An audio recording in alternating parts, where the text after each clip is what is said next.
चलती का नाम गाड़ी है और गाड़ी चलाने के लिए संतुलन बहुत जरूरी है।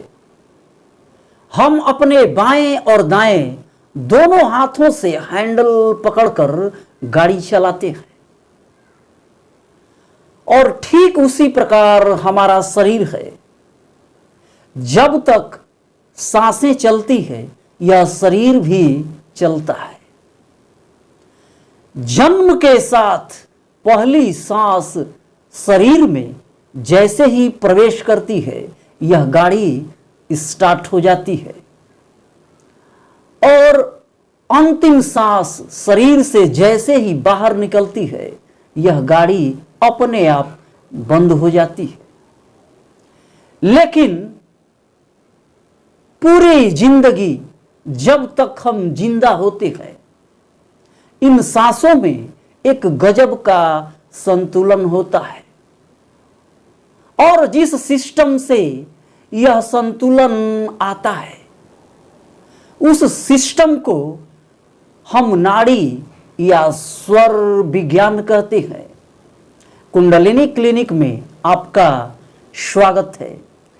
यदि आपने अभी तक हमारे YouTube चैनल को सब्सक्राइब नहीं किया है तो बेल बटन आइकन दबाकर आप इसे सब्सक्राइब करें, ऑल पर सेलेक्ट करें, वीडियो को लाइक और शेयर करें।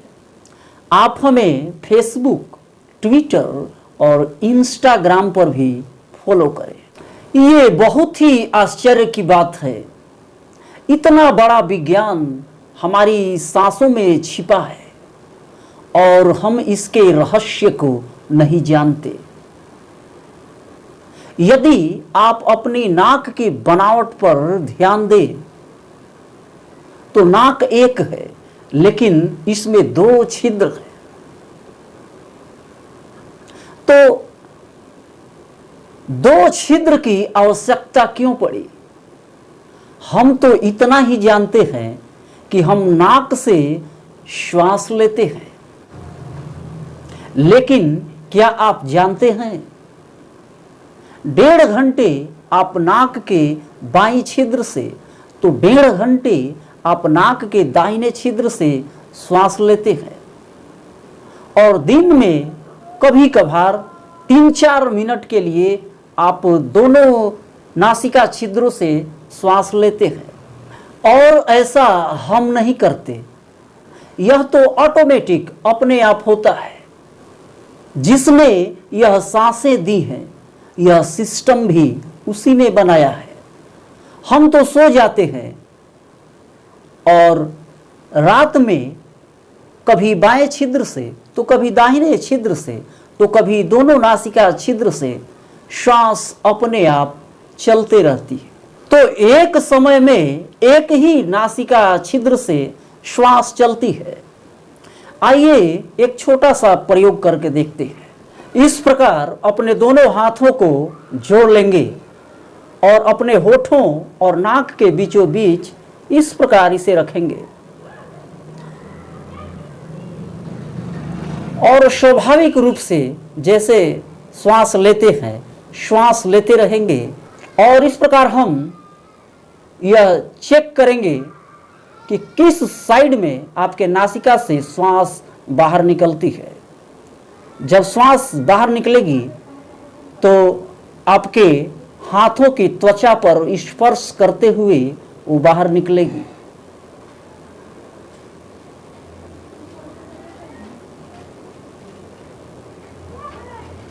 अभी मेरा बायां स्वर चल रहा है तो एक समय में एक ही नासिका छिद्र चलती है। तो हो सकता है किसी का बायां नासिका छिद्र चल रहा हो तो किसी का दायां चल रहा हो और यह दोनों नासिका छिद्र पूरे दिन भर में केवल 3-4 मिनट के लिए ही चलता है। तो यह जो बायां छिद्र है इसे लेफ्ट नॉस्ट्रिल, चंद्र नाड़ी या ईड़ा नाड़ी भी कहते हैं और यह जो दाहिना नासिका छिद्र है इसे हम पिंगला नाड़ी या सूर्य नाड़ी के नाम से भी जानते हैं। और शिव स्वरोदय शास्त्र के अनुसार इस बाई नाड़ी को, चंद्र नाड़ी को चंद्र स्वर और दाहिने नाड़ी को सूर्य स्वर भी कहते हैं। और दोनों नासिका छिद्र जब अपने आप एक साथ चलने लगती है तब इसे हम सुषुम्ना नाड़ी कहते हैं। हम अधिकतर अपनी सांसें बाएं और दाएं नासिका छिद्र से ही लेते हैं, लेकिन बायां और दायां नासिका छिद्र यानी ईड़ा और पिंगला नाड़ी, चंद्र नाड़ी और सूर्य नाड़ी जब एक साथ चलने लगती है तो हम कहते हैं सुषुम्ना नाड़ी चल रही है।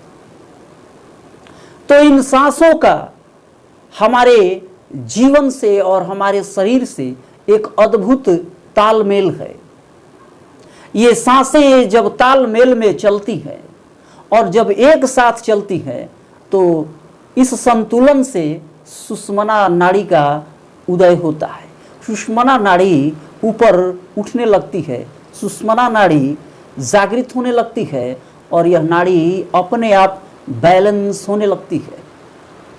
तो इन नाड़ियों का संबंध हमारे प्राणवायु से है, ऑक्सीजन से है। इसीलिए इन नाड़ियों का हमारे जीवन में बहुत ही महत्वपूर्ण स्थान है। जब हम श्वास अंदर लेते हैं तो इन्हीं नाड़ियों के माध्यम से ये श्वास शरीर के अंदर प्रवेश करती है। तो मुख्य रूप से 3 महत्वपूर्ण नाड़ियां हैं, ईड़ा, पिंगला और सुषुम्ना। लेकिन योग विज्ञान के अनुसार हमारे इस सूक्ष्म शरीर में 72,000 नाड़ियां पाई जाती है। कुछ शास्त्रों में 3.5 लाख नाड़ियों की चर्चा की गई है। तो सांसें इन नाड़ियों के माध्यम से ही चलता है और हमारा शरीर सांसों के माध्यम से चलता है।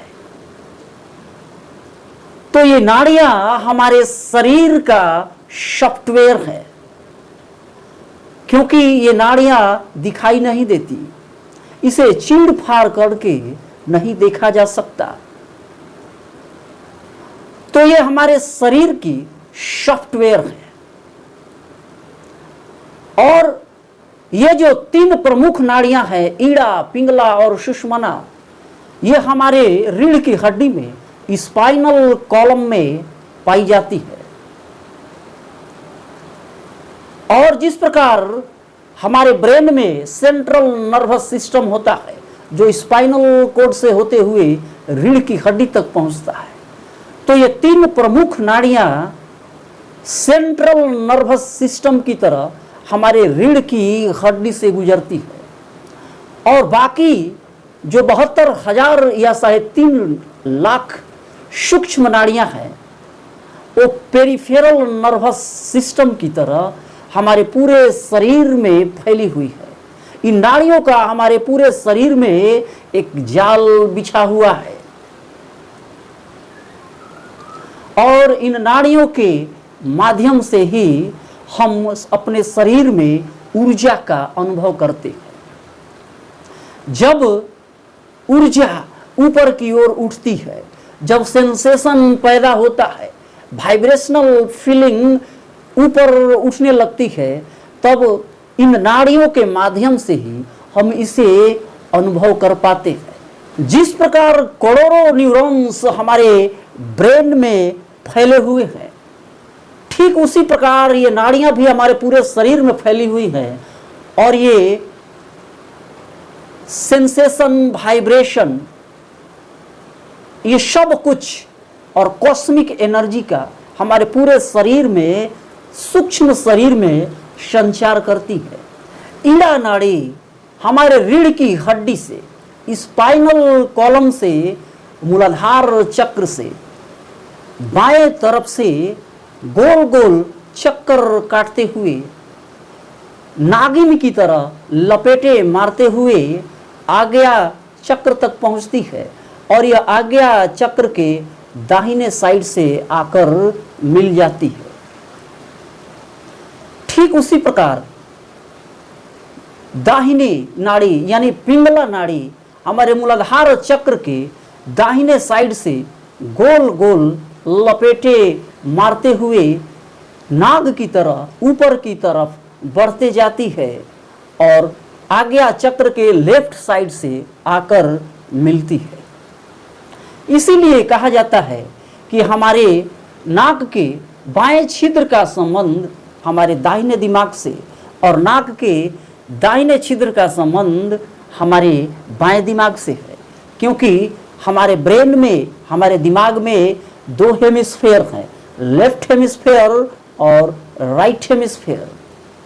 इसीलिए जब किसी व्यक्ति का दाहिना दिमाग चोटिल हो जाता है या वह घायल हो जाता है तो उसके बाएं पक्ष में वो पक्षाघात हो जाता है, उसे लकवा मार देता है। और यदि बाएं साइड में किसी प्रकार की चोट है तो दाहिने साइड में उसे लकवा या पक्षाघात हो जाता है। तो इस प्रकार ये दोनों नाड़ियां ईड़ा और पिंगला, ईड़ा लेफ्ट साइड से नागिन की तरह लपेटे मारते हुए ऊपर चढ़ती है, तो पिंगला दाहिने साइड से लपेटे मारते हुए ऊपर की तरफ चलती है। और इन दोनों नाड़ियों में जब संतुलन पैदा होता है तो बीच वाली नाड़ी, जिसे सुषुम्ना नाड़ी कहते हैं, वह ऑटोमेटिक अपने आप ही ऊपर चढ़ने लगती है। और यह ठीक उसी प्रकार चढ़ती है जैसे थर्मामीटर में पारा ऊपर चढ़ने लगता है। लेकिन जब तक इन दोनों नाड़ियों में, ईड़ा और पिंगला में संतुलन न हो, तब तक यह सुषुम्ना नाड़ी ऊपर नहीं चढ़ सकती।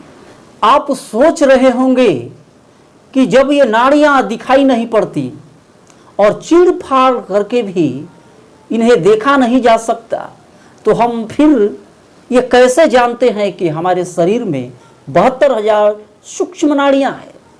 हम कैसे इसका अनुभव करते हैं? तो आप इसको इस प्रकार समझिए।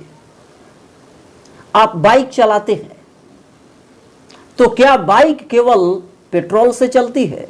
नहीं, बाइक चलाने के लिए उसमें मोबिल भी डालना पड़ता है। बिना मोबिल के बाइक नहीं चल सकती। आपका मोबाइल क्या केवल बैटरी से चलता है? नहीं, मोबाइल को चलाने के लिए उसमें डाटा की जरूरत भी पड़ती है। यदि हम भोजन से जीवित हैं, भोजन से हमारा शरीर चलता है, तो फिर नींद की जरूरत क्यों है?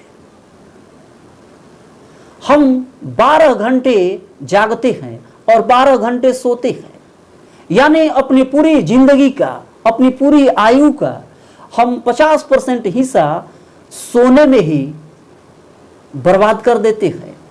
लेकिन यह नींद ऑटोमेटिक आती है, सोना बहुत जरूरी है। तो जब हम सो रहे होते हैं तो हमारे शरीर में एक बहुत ही सूक्ष्म कॉस्मिक एनर्जी हमारे इस सूक्ष्म शरीर में प्रवेश करती है।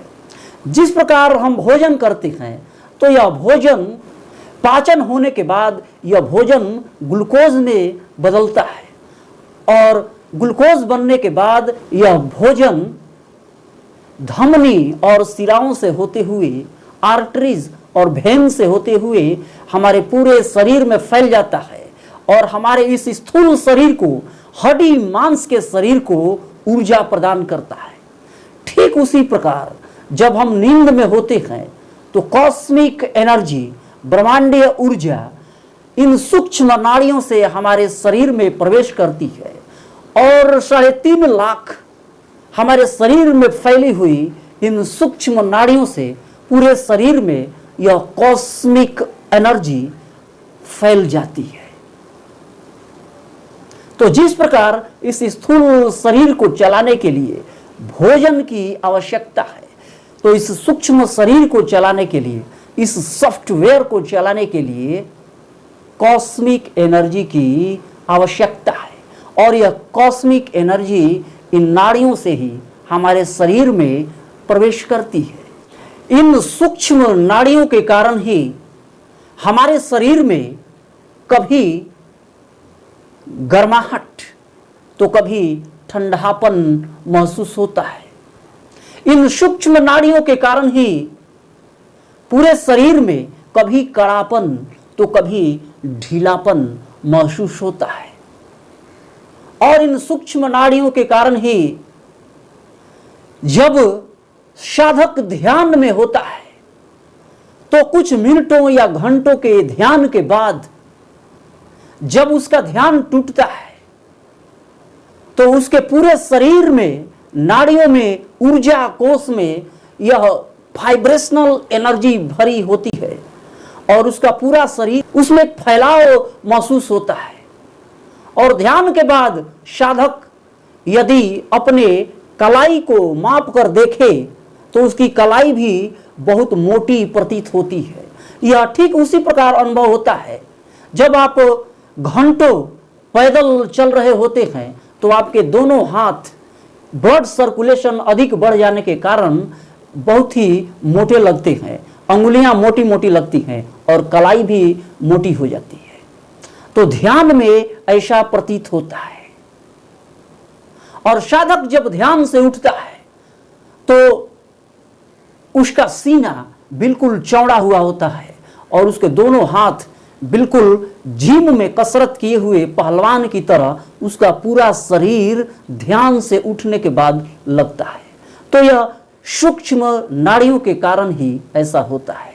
जिस प्रकार हम वाईफाई को देख नहीं सकते पर हम वाईफाई के माध्यम से डाटा सेंड करते हैं और डाटा रिसीव करते हैं, और जब डाटा रिसीव हो जाता है तो हम जान जाते हैं कि हमने वाईफाई के माध्यम से इस डाटा को रिसीव किया है। ठीक उसी प्रकार ये नाड़ियां एक सॉफ्टवेयर की तरह हैं और इनसे हमारे शरीर में कॉस्मिक एनर्जी, वाइब्रेशन, सेंसेशन और फ्रीक्वेंसी रिसीव होती है। या दूसरे अर्थों में यूं कहें, इन्हीं नाड़ियों के रास्ते से हम ऊर्जा प्राप्त करते हैं। तो ये एक प्रकार के ऊर्जा के प्रवाह के लिए एक मार्ग है, एक रास्ता है, एक पाथवे है। इस प्रकृति में सब कुछ जोड़ों में विद्यमान है और प्रकृति के इस नियम को द्वैतवाद कहते हैं। सुख दुख, जीवन मरण, यश अपयश, लाभ हानि, सूर्य चंद्र, यानी सब कुछ जोड़ों में ही विद्यमान है। जब ये द्वैत समाप्त होता है, जब दोनों में संतुलन प्राप्त होता है तो अद्वैत से मिलन होता है। तो ईड़ा पिंगला एक दूसरे के विपरीत नाड़ियां हैं और इन दोनों में जब संतुलन प्राप्त होता है तो एक तीसरी नाड़ी यानी एक अद्वैत का उदय होता है और वह तीसरी नाड़ी सुषुम्ना नाड़ी है। और सुषुम्ना नाड़ी में चेतना पहुंचते ही एक अद्वैत शक्ति से मिलन होता है। अद्वैत का अर्थ है जहां दो न दिखाई पड़े, यानी कि एक ही परम सत्ता दो रूपों में दिखाई पड़ती है। द्वैत का भाव मिट जाता है तो मनुष्य को मध्यम मार्ग की प्राप्ति होती है, यानी कि उसे शून्य की अनुभूति होती है। उसमें उसे कुछ स्पेस मिलता है, कुछ गैप मिलता है और उसकी चेतना इस ब्रह्मांड से कनेक्ट हो जाती है। तो इन नाड़ियों से ही हमारी सांसें चलती है और हमारी सांसों का संबंध हमारे विचारों से है। श्वास जितनी ही धीमी होगी हमारे विचार भी उतने ही धीमे होंगे। सांस जितनी ही तेज होगी हमारे विचार भी उतने ही तेज होंगे और श्वास जब नगण्य होगी तो हमारे विचार भी नगण्य होंगे। यानी हम शून्य की स्थिति भी प्राप्त कर सकते हैं, यानी हम सुषुम्ना में प्रवेश कर सकते हैं। हम अद्वैत शक्ति से साक्षात्कार कर सकते हैं। तो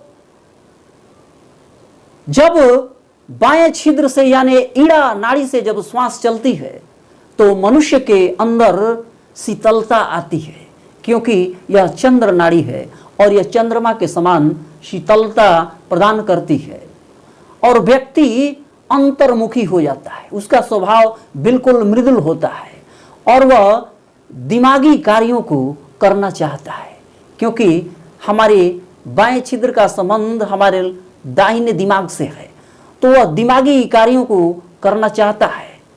वह बहुत ही रचनात्मक होता है, वह हमेशा नए नए प्रकार की योजनाएं बनाता रहता है, उसका माइंड बहुत ही क्रिएटिव होता है।